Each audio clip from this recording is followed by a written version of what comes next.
All right, we are joined today by Jamie Tworkowski. Is that right? Very good. Jamie is, if you don't know, a successful author, New York Times bestselling author of the book, If You Feel Too Much.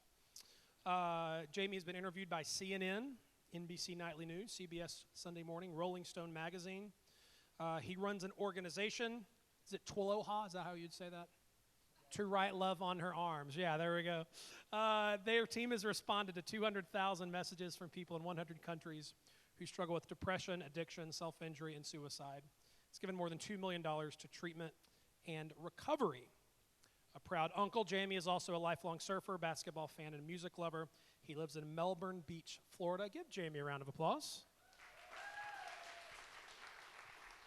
We're also joined by the gentleman, Brent Hagler. He's the CEO and co-founder of New Story, a nonprofit that pioneers solutions to end global homelessness. Brent is a Y Combinator alum, 2016 Forbes 30 Under 30 entrepreneur, author, speaker, and cancer survivor.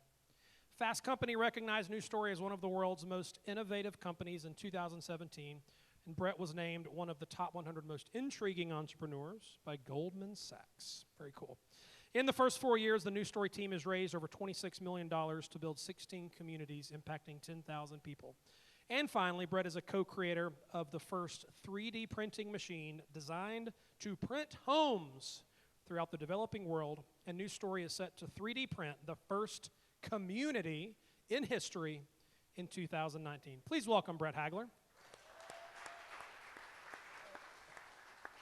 All right, so if you're not familiar with the setup, over the next hour, this is a total open, ask anything kind of situation. So I'm going to kick us off with a couple of questions. After that, I'm going to throw it to you.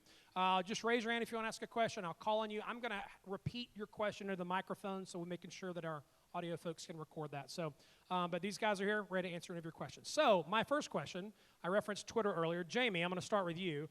If you don't know, I just told Jamie, I said, I like your salty kind of vibes on Twitter, meaning Jamie doesn't hold back. He says what he thinks.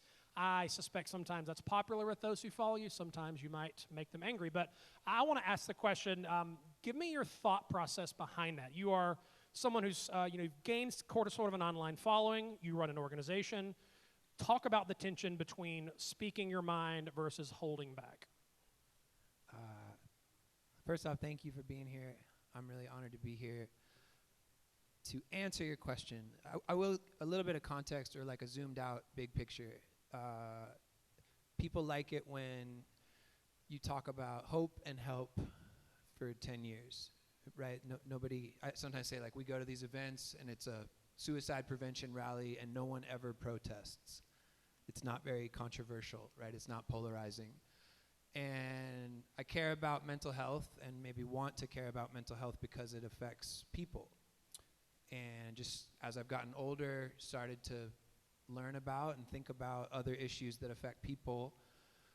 And I think also as a communicator or someone who believes that words are powerful, just started to want to think and learn and speak up about other issues that don't go over as well, or that can be really challenging, really confusing.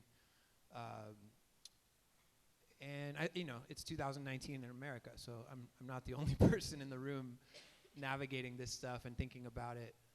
I think in terms of a thought process, like, it's a work in progress. I don't have it figured out. I want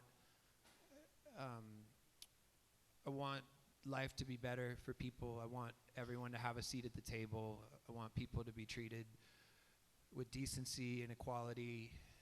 And I don't just want to talk about mental health because it's easier. So, and then with that, the tension, my sister, who I work with, challenged me a couple years ago, basically saying, don't be a bully to the bullies.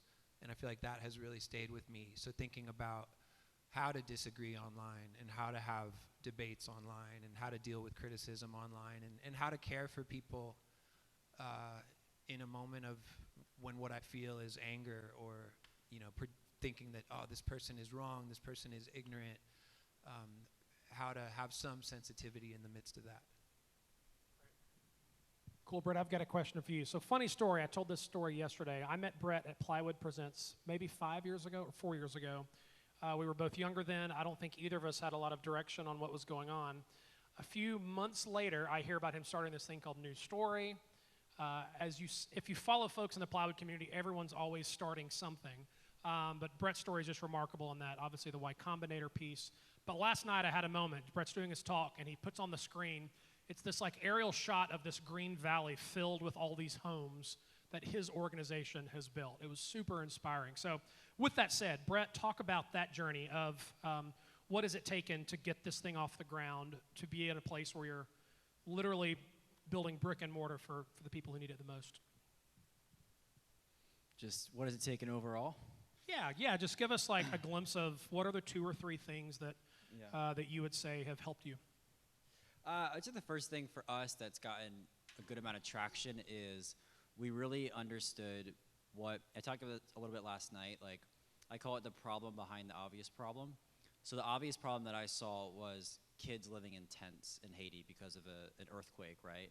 But then when I looked at other organizations, there were these other problems that I just personally felt should be better. Things around like how are organizations, being transparent? What are the kind of models that they have to scale their programs? Is there any investment into R&D or innovation? And I just couldn't really find any that were doing that. And so that then made sense to me as to why an organization like News Story should exist instead of just joining one that was already working on building housing. And so because from the very beginning we were like, we're gonna just do everything different. That's actually why it's called News Story.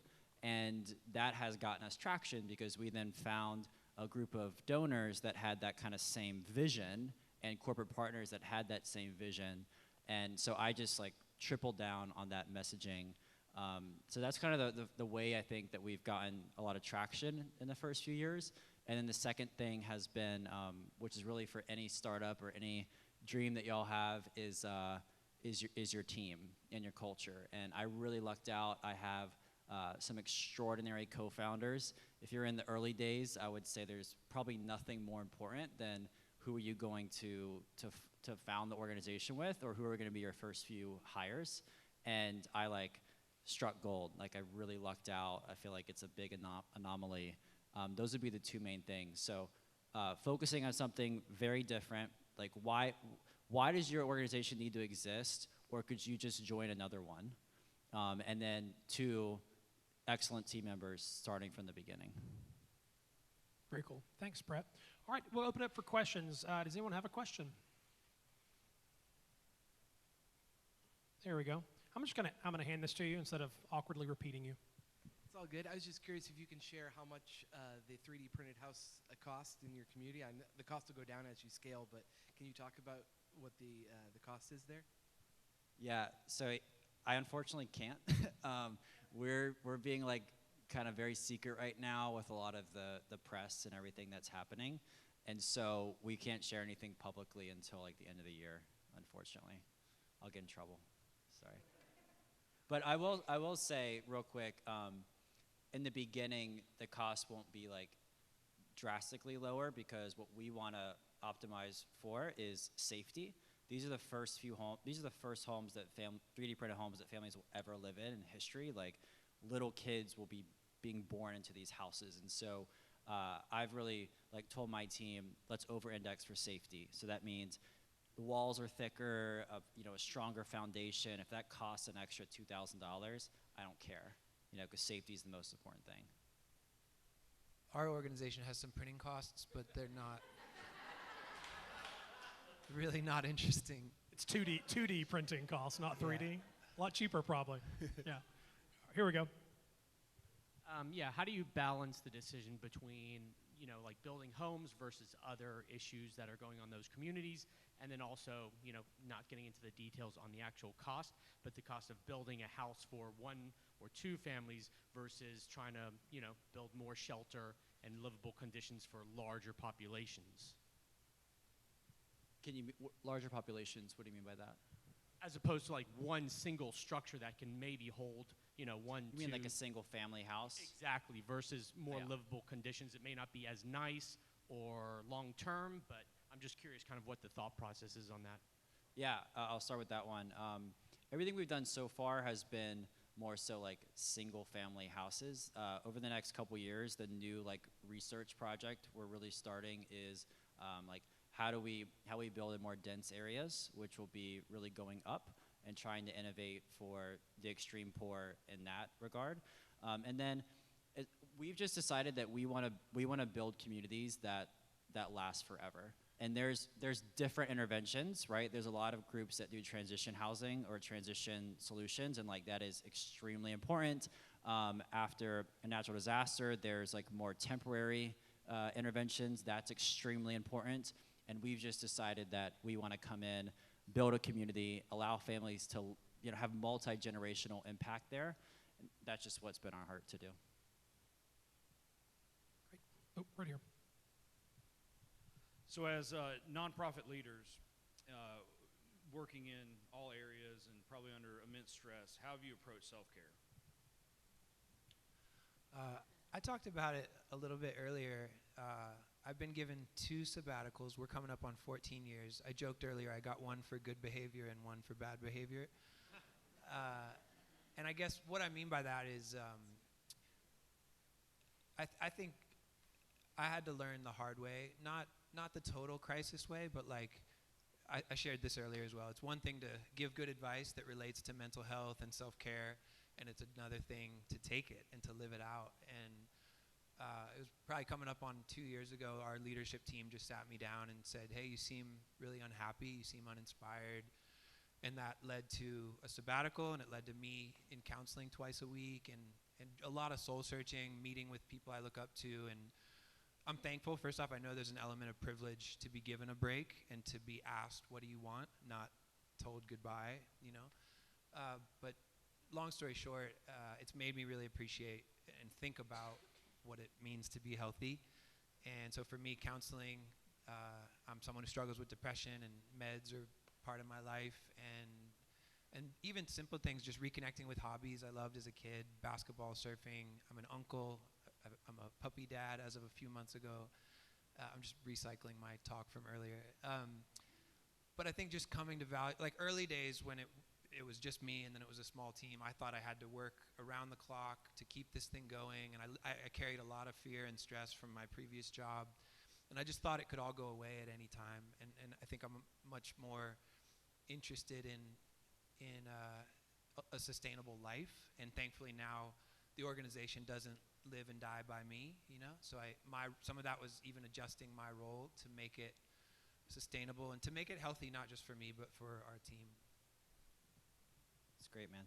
I think at first for me, it depends on what stage are you at in the organization, right? So I'm now coming into a phase where we're still really early, but like we're entering in our 5th year. And so I'm thinking about things much differently now than I was our first 2-3 years when we're trying to get New Story off the ground. For me, I think as far as self-care, daily habits have been kind of my secret. So my faith is everything to me. So that is like most important, and like nothing comes before that. And so having a ritual and a habit for that, my health as far as just like what I'm eating and how I'm working out, that's happening pretty much every day, like no matter what. And for me, it's just a consistency thing that I think builds over time, gives you more energy. And then what I've learned more recently is to have dedicated time away from News Story that has nothing to do with production or anything like happening positively for News Story. I just wanted to say I thought about doing push-ups in the hotel last night, and then I came in and met Brett a second ago, and I was like, should have done the push-ups. I think we've got a question right here. Okay, my question from your talk earlier was that you stepped back from your organization and have someone else being the executive director. So We got 2 of them. 2 now. Okay. So my question is, and you kind of were talking about like you being part of the team and then you stepping out, and I don't know if it's opening a can of worms, but what could you share about obviously being a founder of an organization and then stepping back, and then what things would you do differently maybe about curating that team while you're still there? And if you're interested in stepping back, like you said, you mentioned, being part of that team again, what would you do? I guess, so what would you do differently? Yeah. Well, I think to like dive in, I think I wasn't a good manager. I'm not a great manager. I never got off on being CEO. I never once introduced myself as CEO. I like being a founder, like that makes sense to me, but I just never, I met someone, a young person, we have university chapters, and someone walked up to me and they're like, I'm the president. And I kind of teased him. I was like, I think I'm the president, you know? But I don't know, I was never a great fit, and I think unfortunately took a dozen years to admit that. And maybe not even to admit it, but to have it really brought to my attention. And I think the hardest one was to become a person who was like publicly kind. Like Jamie's like professionally nice, but sort of a dick if you work with him. And just living in that, oh my God, like just the identity and the shame and the, like, am I a fraud? And realizing like I was really good with people that didn't need anything from me, like people where there was no relationship. I was really good with like fans and supporters, but not as good with helping people feel cared for who, like, if, you know, worked under me in some way. So I don't even think it would have been about hires. I think just like, I don't know. I don't even know. I don't even know how to go back and I just think I'm really thankful. The organization's really thriving, like by a lot of metrics. I think we're in the best place we've ever been. And there were early days people even told me like, I was so vital. I was too important to the organization. And now I feel like if I get hit by a bus, like the organization's gonna be fine. Like we have an amazing team, we have structures. There's so much that's organized and that doesn't revolve around me. So hopefully there's an answer in there somewhere. Cool. I've got a question. I've followed both of your organizations for a while. You both do, I think, branding and marketing really well. To get super specific, and I'm going to kind of push you in a corner, what is the one single marketing action that you've taken, project, initiative, that's made the biggest result for your organization?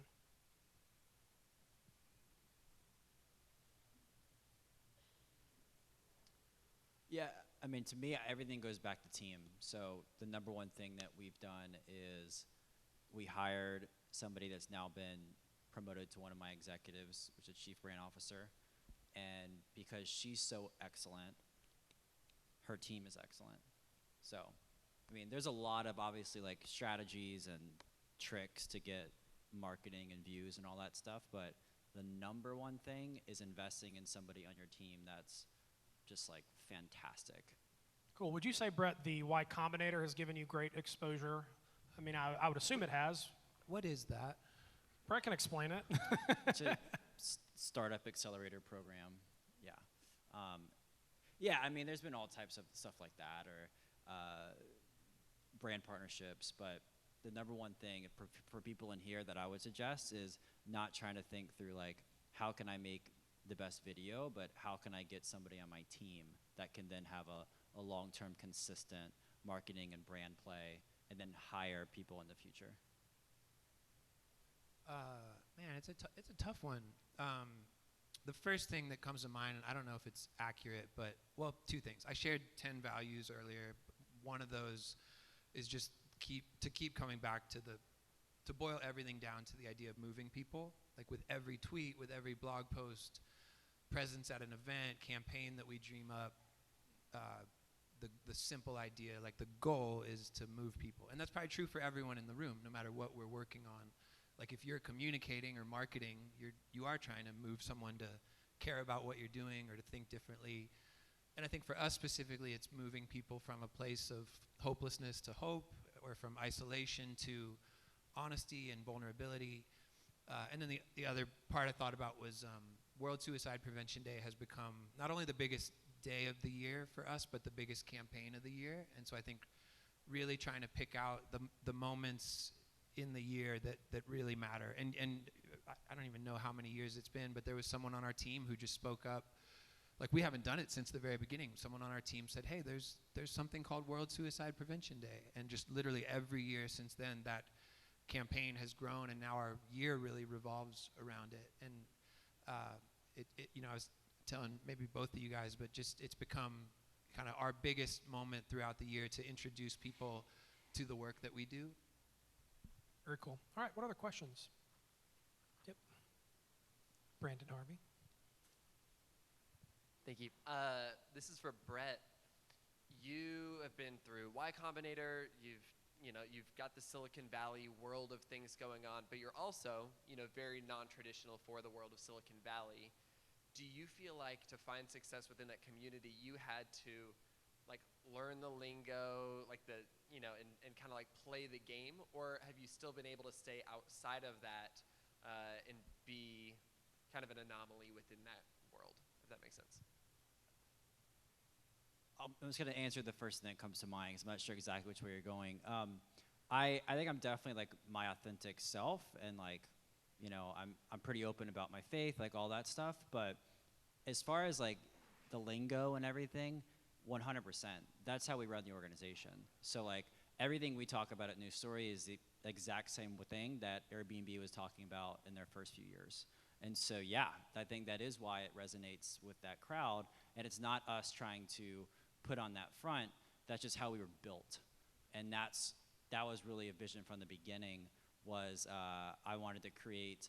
I didn't want there to be excellent early stage for-profit startups and then the nonprofit guys, right? I wanted to have the exact same culture as an Airbnb, and I wanted to attract the kind of people that if they wanted to, they could be at Airbnb, they could be at Facebook.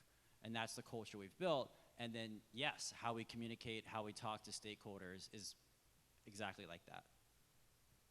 Yeah. But, as far as learning that, I was just always interested in entrepreneurship in college. I read a lot, and you kind of learn from that world if you're interested in it. All right. Kind of a question for both of you. It takes money to do these big things and fulfill the vision. So first, Jamie, right on, your branding's amazing. But we noticed that giving is different for different generations, and obviously millennials give differently than maybe their parents and grandparents did. Your organization is really popular. Like you said, it's not controversial to advocate for, suicide prevention. But how do you get recurring donors? And specifically, how do you think about that in terms of, because you can sell T-shirts and you sell a lot of them, but how do you get people to purely donate on a recurring? And then Brett, for you, are you looking at getting mass giving on a recurring level, or will you stick with just the kind of the major VC, major donor money? So those are my questions. Yeah. I think for the first bunch of years, we didn't have a good answer to that. We just sold T-shirts, thankfully, and then sweatshirts and tank tops and variations of T-shirts. Was very much our sweet spot, and it wasn't until other folks on our team really prioritized, hey, we're a nonprofit, we can do fundraising, and I think we're 2 years into having a monthly giving campaign. So I think so much of it has been having not just one person, maybe one person at first, but now multiple people that just prioritize everything from the organization of those programs to the communication, just every aspect, How do we interact with these folks? How do we track them? How do we even at times care for them? So I think it took, we're coming up on 14 years in, and really only in the last several years, I think, has it become something we're sort of good at or getting better at.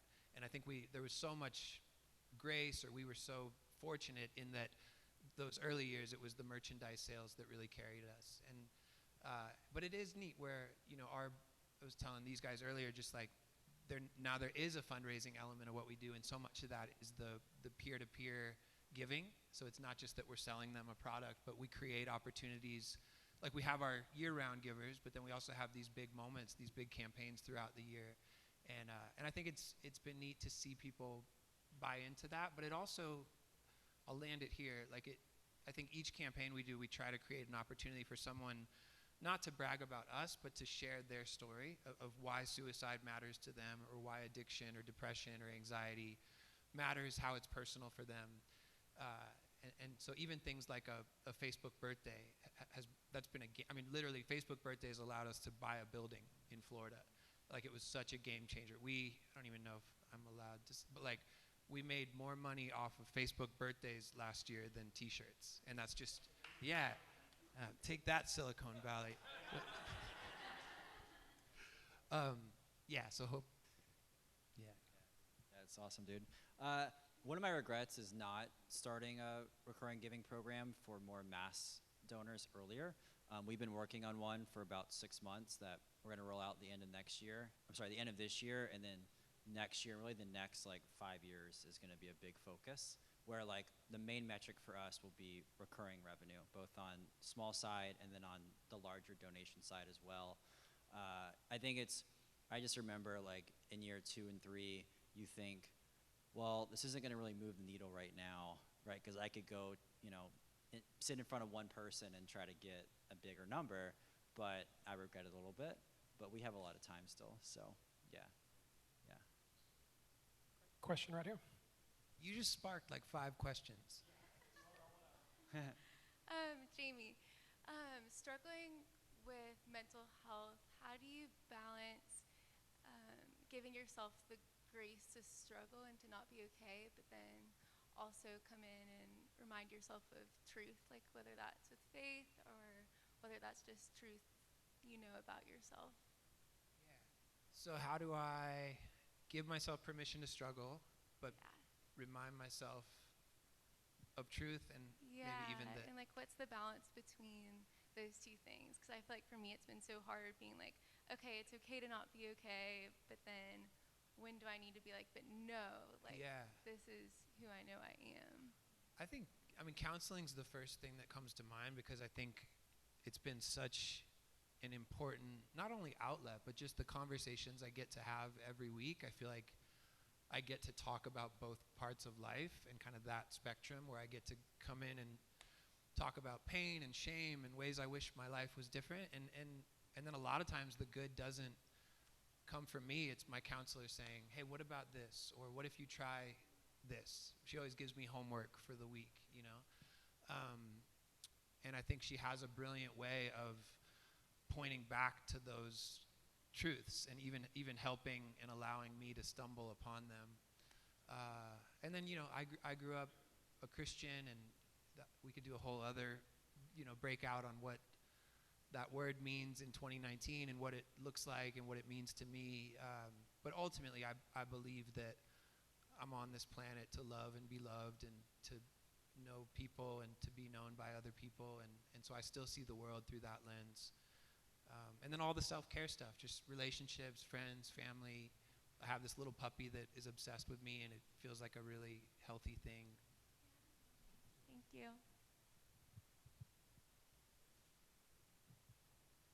This is a question for both of you, I guess. Did either of you have like a significant mentor or mentors, or had or have in your life that pertaining to your nonprofit like business side, not necessarily like a personal, but Absolutely. I think that a lot of people don't take advantage of that from the beginning. I mean, when I was 23, 22, I was running around the city trying to, meet folks, and I've continued to do that. And I think there's a lot of benefits to it, right? Like, one, you're gonna learn, of course, and then they're also gonna like what you're doing, right? And so that could turn into a future investment. It could turn into a future board member. And I think not enough people understand how important that is. And you have to be intentional about it, right? You have to be very intentional. So I would, I'd run across somebody and I would put them on a list of who I just want to get to know. And I would highly, highly recommend seeking out advisors and mentors. We also put together an advisory board that I think helped a lot with News Story. I think for a long time I had access to people that I really have looked up to, and on some level had a relationship or a friendship, but typically that was once or twice a year, or following each other on Twitter. And then I think when I kind of hit that second sabbatical and sort of a little bit of a crisis and definitely soul searching, it became a time for me to kind of cash those checks and actually reach out to have really important conversations. And for me, it happened to be a bunch of guys. Most of them, for some reason, live in Southern California, but I ended up reaching out to Mike Foster and Bob Goff, and I remember I took a couple days and just sat down with these guys and basically said, I'm super lost. Like and it's sort of the awkward part of like, hey, we've never really had a conversation like this, but here's how I'm really doing, and I feel like I was really fortunate where those guys really,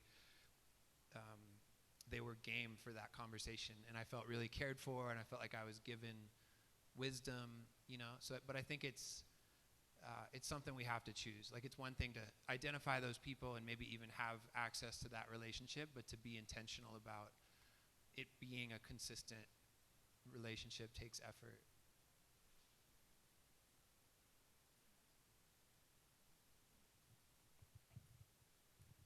Can you tell us about a time, if any, that you encountered imposter syndrome, and then what you did to push through and stay the course or create the course? Yeah, all the time. I mean, a little bit less now, but absolutely. I think you're always going to be, I felt differently in year 2 than I did now about how confident I am in certain rooms, right? Or feeling like I'm an imposter in certain places. But yeah, I think if you're growing in your career or your startup, ideally you're getting into new places where you're gonna continue to feel like you shouldn't be there, and that's a good sign, right? That means you're like doing things that are advancing. For me in the past, it's just always been, I don't know, be overly prepared and pray, and then that usually makes me feel a little bit better.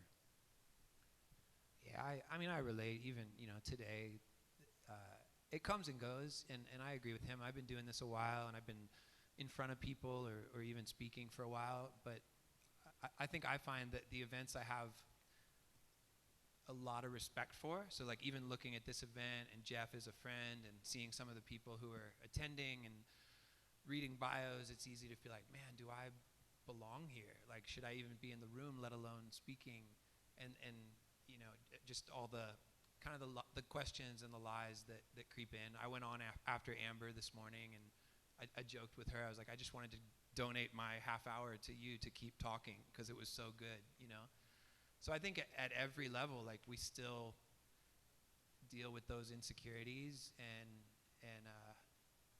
I agree with what he said. Like, it's also there's a healthy part of it where, 14 years in, like, I should be stretching myself and stepping into new places, and I'm okay with the human part of that. Like, I don't want to just show up and be confident every day, everywhere I go. Like, I want to fight to remember what's true, but I'm okay with like the human aspect of not being the most polished person in the room.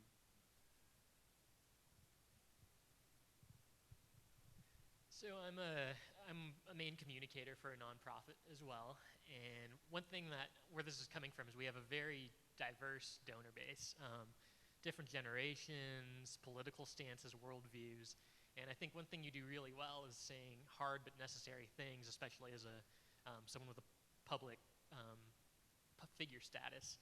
And I'm curious how you navigate that tension where I often find myself between wondering, can I help more people by being cautious with those donor relationships, or by being maybe a bit more challenging and saying the true but hard thing? Yeah. You're asking me? Yeah. If Brett has something to add to, I'll take it. Yeah. Brett will build me a house when I get evicted for tweeting. That one's had to sit for a second.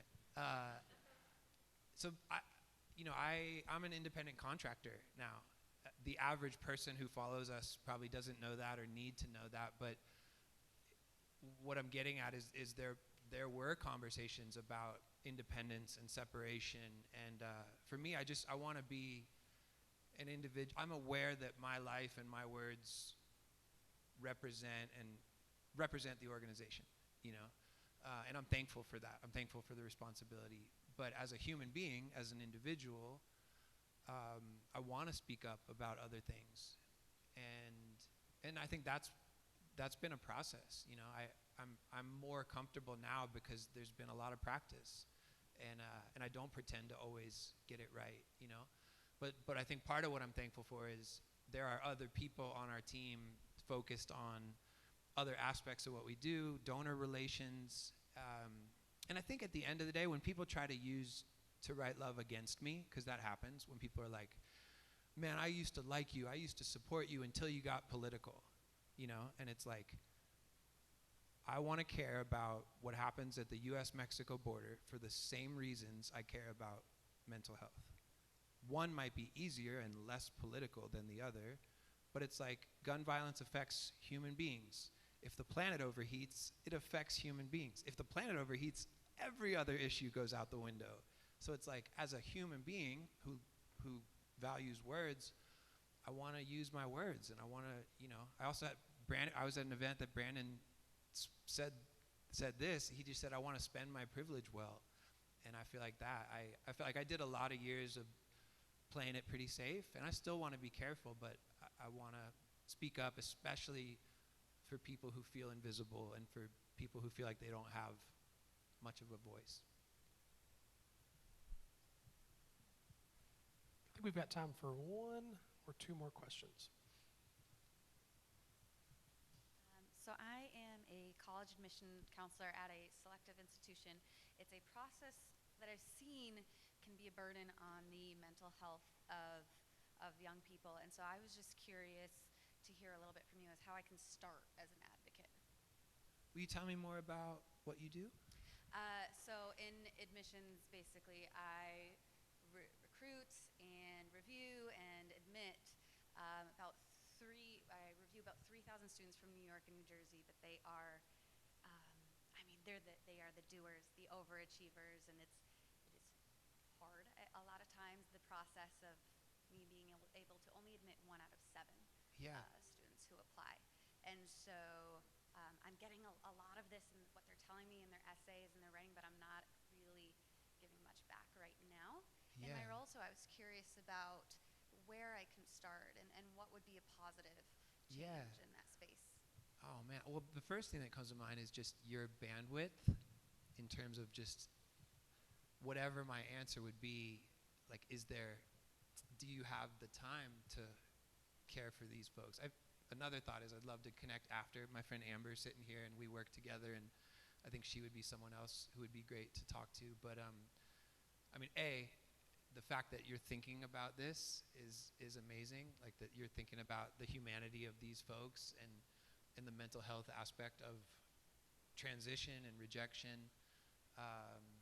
So could we talk after for more? Is that okay? One more. I've heard both of you mention about investing into the people who work with you. Do you have any in-house mental health education so that it empowers the employees or the volunteers to be able to identify when somebody is maybe under stress or duress? Move? Yeah. Amber's how long has it been that you've been with us? Yeah, so I'm looking to her to ask about her kind of coming on board. So I feel like we do. And I think as an organization, it's something we've gotten better and better at, is the messaging and the ideas that we want to send out from this office to try to live those out within our walls for our team. So, you know, everything from sabbatical to dealing with crisis. I feel like I'm pretty proud of, how our team cares. I'm looking at you to sign off on everything. I feel like we really try to make it a healthy place to be, and I love that not only our interns but new staff members do go through training to learn about this, and I think we'd love to encourage people to go to counseling as well. We're in the early stages of putting ours together, but it's very high on our priority list for culture over the next year. I think we've done a really good job of creating just a work culture where people have a good balance in their life and like a lot of other things that help, but we don't yet have like intentional services, if you will, or places to go, and we're working on that. I think that's it. Guys, give these two gentlemen a round of applause. Woohoo!